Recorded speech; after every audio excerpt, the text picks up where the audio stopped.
Bon, je crois que tout est en ordre, je peux m'en aller. Je n'en aurai pas pour longtemps d'ailleurs. Julie, tu t'en vas? Oui, je vais voir mon amie Lolette. Ah, mais c'est aussi mon ami. Ah bah j'aurais dû dire notre amie Lolette. Oui, oui. Bon. Attends, tu as 2 minutes? Oui, si Bon, tu veux. j'ai une question à te poser. Ah bon, laquelle? Assieds-toi et écoute. Musique. Ah, c'est bien pour toi, tu sais, Casimir. Je voudrais bien savoir comment il faut faire pour devenir sage, être toujours obéissant comme les enfants sur les images. Surtout quand on est comme moi, avec des rêves plein la tête, qu'on a des gestes maladroits. S'il te plaît, dis-moi la recette. En vérité, fais plaisir à tout ce que tu aimes. Et c'est gagné, tu deviens sage sans le savoir et même. Tu es heureux de rendre heureux les gens autour de toi. C'est merveilleux quand le soleil habite sous un toit. Il m'arrive de temps en temps de partir en claquant la porte. Ce n'est pas que je sois méchant, c'est la colère qui m'emporte. C'est par sa faute, c'est certain. Il arrive que je me bagarre avec les meilleurs de mes copains et je tape sans crier gare. En vérité, fais plaisir à tout ce que tu aimes. Et c'est gagné, tu deviens sage sans le savoir et même. Tu es heureux de rendre heureux les gens autour de toi. C'est merveilleux quand le soleil habite sous un toit. Alors je veux bien essayer, pour diminuer mes bêtises, de faire plaisir au monde entier. Ce sera dur quoi que tu dises, car François m'a dit un secret. Monsieur du Snob et le facteur, Julie, mademoiselle Futet, font aussi parfois des erreurs. Je voudrais bien savoir comment il faut faire pour devenir sage, être toujours obéissant comme les enfants sur les images. Surtout quand on est comme moi, avec des rêves plein la tête, qu'on a des gestes maladroits, mais j'ai bien compris la recette. Je vais vous lire un poème de Cécile Perrin qui s'appelle « Danse ». Écoutez bien. Qui danse parmi le thym? Est-ce un rayon? Un lutin? Peut-être un petit lapin? Est-ce une abeille en maraude? Une couleuvre qui rôde? Un lézard couleur d'émeraude? Je ne sais, mais je sais bien que tout danse ce matin parmi les touffes de thym, que l'esprit est une abeille, un subtil lézard qui veille, un lutin qui s'émerveille, ou bien ce petit lapin qui joue et bondit soudain par les touffes de thym. C'est joli, hein? C'était très joli. Vous allez jouer maintenant. Je vais continuer tout seul. François, excuse-moi de te déranger encore une fois, mais Julie n'est toujours pas revenue. Mais non, mon vieux. Elle est partie à l'autre bout de l'île, chez son amie Lolette. C'est bien? Je pense qu'elle ne va plus tarder maintenant. Tu n'as qu'à l'attendre ici. Oh non, ça ne fait rien, non. Je reviendrai un peu plus tard, je vais faire quelques pas. Comme tu voudras, Casimir. Je suis à l'heure, n'est-ce pas? Tout à fait, Julie. Lolette va bien? Oh oui, très bien. Tu sais qu'elle est en train d'enrager sa maison Mhm. et ça va être très joli. Dis-moi, il s'est rien passé en mon absence? Ah, si. Monsieur du Snob, le facteur, et Casimir ont tous demandé à te parler. Ah bon, qu'est-ce qu'il me voulait? Eh bien, Casimir voulait te demander des anchois pour mettre dans une glace. Le facteur voulait te remettre un mandat. Un mandat chic alors. Et Monsieur du Snob? Alors là, Monsieur du Snob, il a rien voulu dire. Mystère. Ça m'a paru bizarre. Oh, ça ne doit pas être bien grave. Bon, au Espérons. travail, je retourne à mon kiosque. Entendu. Oh, mon plus beau bocal. François, viens.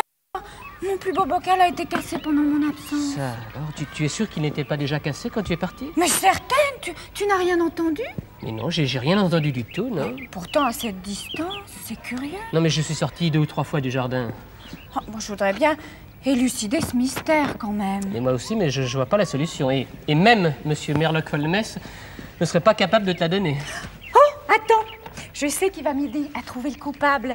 J'ai oublié de fermer mon cassettophone. Il est resté sur enregistrement pendant mon absence. Ah bon? Branche-le vite, on va écouter. Attends. J'aurais pu être plombier, zagueur, meunier, maçon ou géographe. J'aurais pu même être chauffeur, mais j'ai choisi d'être facteur. Mademoiselle Julie, êtes-vous là? Oh, cette chère Julie n'est pas là, mon bon Émile? Non, monsieur du snob. Je reviendrai. À bientôt.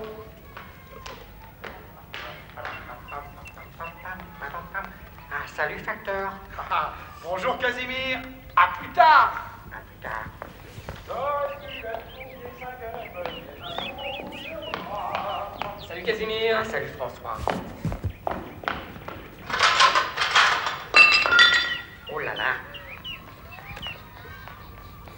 Ah! Oh, Julie n'est toujours pas là.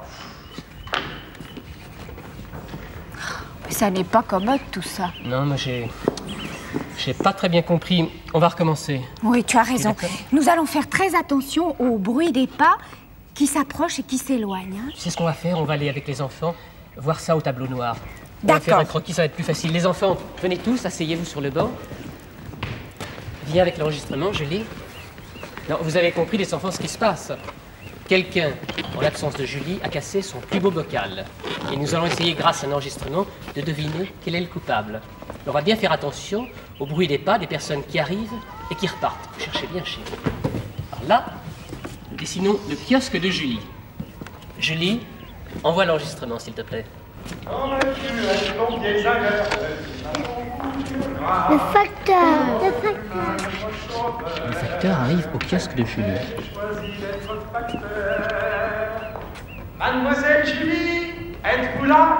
Ah, toujours le facteur. Oh, cette chère Julie n'est pas là, mon bon Émile? Non, monsieur du snob. Je reviendrai. À bientôt. Et il repart. On entend le bruit de ses pas. Ah, salut, facteur. Bonjour, Casimir. Casimir. À plus tard. Et le facteur s'en va, il a dit à plus tard. Salut Casimir. Ah, salut, François. C'est François, c'est moi. J'arrive et je suis reparti. Oh là là. Quel est ce bruit? Le bocal.